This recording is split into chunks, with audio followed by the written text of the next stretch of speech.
dhegaystayaal barnaamijkan waxaan uga gol leeyahay inaan ku xuso hanad Soomaaliyeed oo haybadii maanso uu lahaa aan ummaddiisa ku hodin kuna hagardaamayne wanaaggeeda ugu adeegay iskuna dayey inuu hantaqyada hadimada ee ay ku sii hoobanayeen kaga leexiyo. ragga sidaas sidaan soo sheegay tiro laguma koobi karee waxaan mooggan u jeedaa allaha u naxariistay Cabdulaahi Suldaan Timcadde geeraarshihii geeriyooday bilowgii 70aadkii ee uu cudurka kansarku ama carsaanyowgu markaynu ugu jeclayn inaga makalay. wuxuu la godgalay ka hamiga ka walwalka ka murugoodka aayaha dambe ee ummaddiisa Soomaalida ah haddii ay ku sii socoto anshaxa foosha xun ee qabyaaladda. waatay dardar cusub la soo baxday sanooyinkii lixdameeyihii markii raggii caynaanka dalka lagu aaminay si ay dano siyaasadeed oo u gaara ugu fushadaan ay ka siibeen irbaddii sunta ahayd ee dadweynihii gobonnimada u soo halgamay ukuntameeyihii iyo afartameeyihii ku suuxiyey. waatay qolaba geesteeda u shirtay oo ninku sidoonihii uu boqolaal qof oo reer miyi ah intuu hargaha u tuuray ay tarabtarab u la'anayeen. markay calowday ee qabyaaladii in yar mooyee ay maskax fiicnayd iyo tuxumaydba ku dhex hoyatay waatay hebello badan oo gabyi ogaa ninba xuluushay hog qabiil oo naadi xisbi magac looga dhigay. Timcadde maalintaa hog qabiil ma degmaysan hunguri dhaqaalana ma geline maanse waddani ah oo xikmad iyo tusaalaysba leh ayuu kara roobaad kaga dhigay dhaga wax maqlayey iyo kuwa aan maqlayn dirkaba. markii warmaha layska casaystay ee dhiigga qofku raqiis noqday markuu waayey qabiil ha joogtee wax fakar qaran isugu yimaada.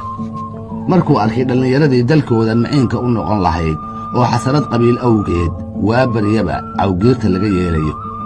markuu ka shakiyey islaamnimada dadka uu silicooda la seexan kari waayey ee ay ula ekaatay duul caqligii meel fog looga dhigay inuu ku dhex jiro. waa kii Timcadde 1967kii mar lagu wado tiriyey tixdii dhagaxdhexeed la baxday ee uu ku lahaa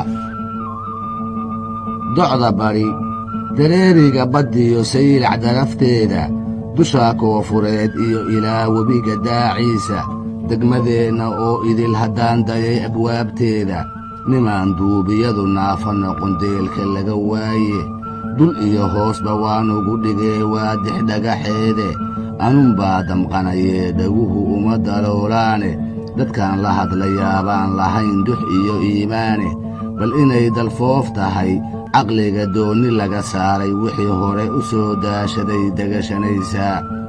doqonniimo kugu baahday baan cidi dabiibayne duulkii inkaar qaba jinbaa daasaduu tumo ee dammarkuu bakhtiyo meel kalaa dogob ka qiiqaaye waagii dilaacaa naxdimo dihin la sheegaaye.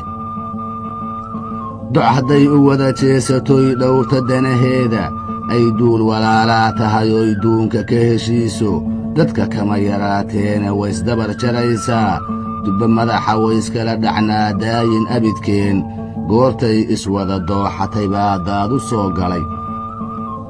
ubaxiinni waa daadiseen waana dubateene dulbaaxdiisa waad wada cunteen duhur dharaareed dariiq toosan Soomaalidaay waa lagaa deday darajada ilaahay ninkii doonayaa hela ninka duday dastuurkiiyo waxyiga diintii ka carrow dugsi ma leh qabyaaladii waxay dumisa mooyaane.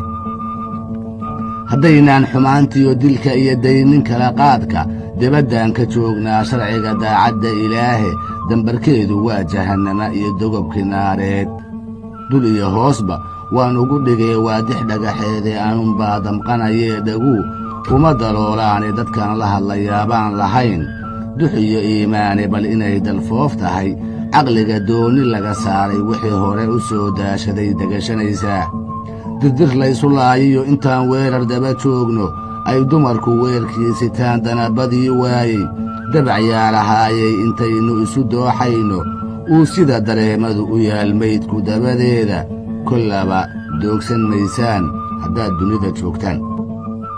sannadkii 1969kii bilihii u horreeyey markii la galay ololihii doorashadii baarlamaanka ee ay tolla'ayay qayladii willatay waa kii Timcadde dhabannada dhaygag la qabsaday ee tuhunku ka galay dadkan uu dhex joogo ee rag iyo dumar yar iyo weyn intii qabiil gaara sheegatayba dhinac u baxday.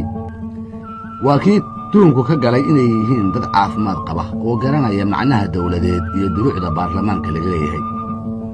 waa kii huganka uurka ahi ka keenay tixdii la baxday hadafka baarlamaan ee ay meelisyadani ku jireen.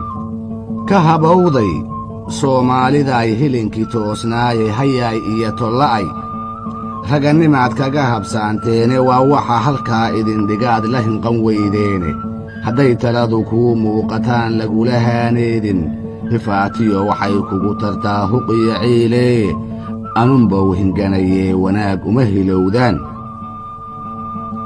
habarhabartan loo kala bixiyo hidhidhigtii yeedhay harqadii gidaarada la suray dumarkii heesaayey hadaf baa dhismaha baarlamaan lagu hubeeyaaye haddana shicibku caynkuu yahaa lagu hoggaanshaayey hannaankii wax loo dooran jiray weli ma haysaane duulkii habaar qaba jimbaahaan karow lulo ee nin qabyaalad heensaynayaa guul ma haybsado ee halbowlaha suntii idin jartaad hinifka siiseene bahashii khalqiga heenisaa loo hadoodileye hadday taladu kuu muuqato aan lagula haaneedin hifaatiyo waxay kugu tartaa huqiyo ciileeye anunbow hinganayee wanaaguma hilowdaan.